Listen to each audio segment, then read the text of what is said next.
Hi, my name is Maureen Toohey, and I'm going to be speaking at the Advent Breakfast at the Roost on December 3rd for the women of the parish. I'm very happy to have been chosen to be the speaker, and I'm going to speak about the faith-filled experiences I've had at St. Pius that have been a part of my faith journey.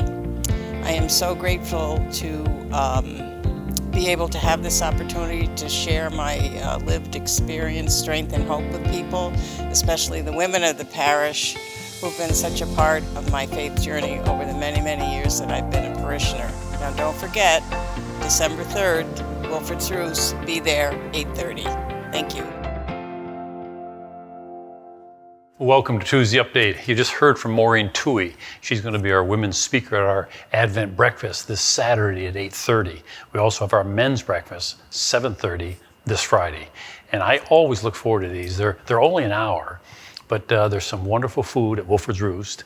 And then Maureen and then Bill McGoldrick for the men. We'll talk about 20 minutes, a little bit about their faith and life and how they've intersected. And so I hope you might think about joining us, especially if you haven't done it before. I think you'll enjoy it. There's a link on this on this email that you can go to. You got to do it by tonight, by midnight tonight. We got to cut it off at that point and get our numbers in. So think about coming to the Advent breakfast. Just go to the link.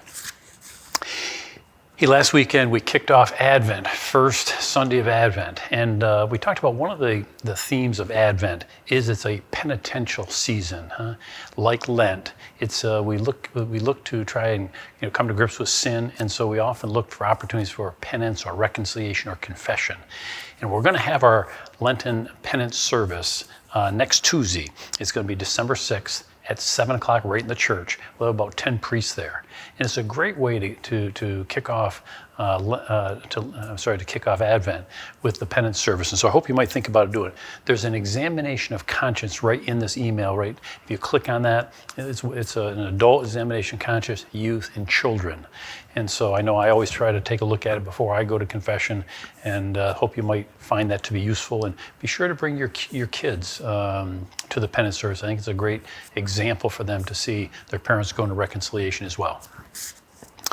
If you ordered a Christmas wreath from the Boy Scouts, you can pick them up this weekend after all the masses. There'll be a trailer out in the main parking lot, and just go up to that trailer and you can pick up your wreath right there. As a nice service component, we do have our Advent giving tree again this year. We still have tags on that. And we always appreciate when you take those tags. They are for the needy. Buy a little gift that's right on the tag, wrap it, bring it back. We do need it back here by December 10th and 11th, that weekend, 10-11 weekend. Also at Sacred Heart Church, we also have a tree there, a giving tree, and it's for veterans. You can take a tag off that tree and then bring that back, and the Sacred Heart will get those gifts to the veterans. The diocese has organized a really nice diocesan-wide women's retreat that's going to take place on the 10th of December, that's Saturday. It's going to be here at St. Pius. And it's entitled Unleashing Love. Unleashing Love. The Sisters of Life are the keynote speakers. And so there's going to be reconciliation, adoration, rosary, mass with Bishop Scharfenberger. And so you can look for the link in this email to be able to go and register for that women's retreat. Another Advent we've got this year is called Lessons in Carols. Lessons in Carols, that's going to be Sunday, December 11th at 3 o'clock right in the church. What we do is we're going to read 7 Advent readings, and then after each reading we have a corresponding piece of music that our adult choir will be singing. And it's only about a 45-minute program, but I think it's a nice way to enter into that Advent season. It's a 150-year tradition. To my knowledge, we've never done it here at St. Pius, so I think it'll be good, and I know I'm looking forward to it. We're always looking for ways to support our St. Pius to attend school, and one of the ways that is a big help to them and pretty easy on the rest of us is a program called School Bucks. School Bucks, and if any of you who might be shopping in Colony Center, especially this Christmas season, if you can save your receipt and bring it into us in the main office, we'll have a little can in there, and we'll have school bucks written on it. If you leave that receipt with us, what happens is Colony Center will give the school some needed items. And if you need the receipt back, we're happy to mail it back to you. But if you think if you're going to do some shopping, especially in the Christmas season at Colony Center, drop those receipts off. Well, we just completed another round of our Newcomer Wine and Cheese event, and welcoming some new people here to St. Pius. It amazes me when we ask people, hey, why'd you come to St. Pius? It's our welcoming.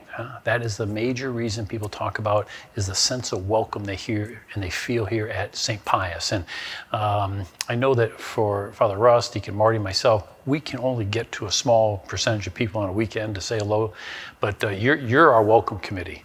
And so I hope you'll take the time to do those little welcoming things, like slide in from the end of the pew with a smile and allow people to be seated in the same pew, and to say hello to a face that's maybe not a familiar one, or invite a friend to join you at Mass. Those things really make a difference, and I know people note that to us all the time. Little thought for the week. Success may require many steps, but progress requires only one. Success may require many steps, but progress only requires one.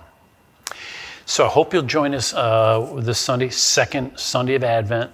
Again, invite a friend or family member. It's a great way to prepare for Christmas. This week, St. John the Baptist. He is the key person we're going to be talking about this weekend. He's a key component of the Christmas story. And so join us this weekend for Mass.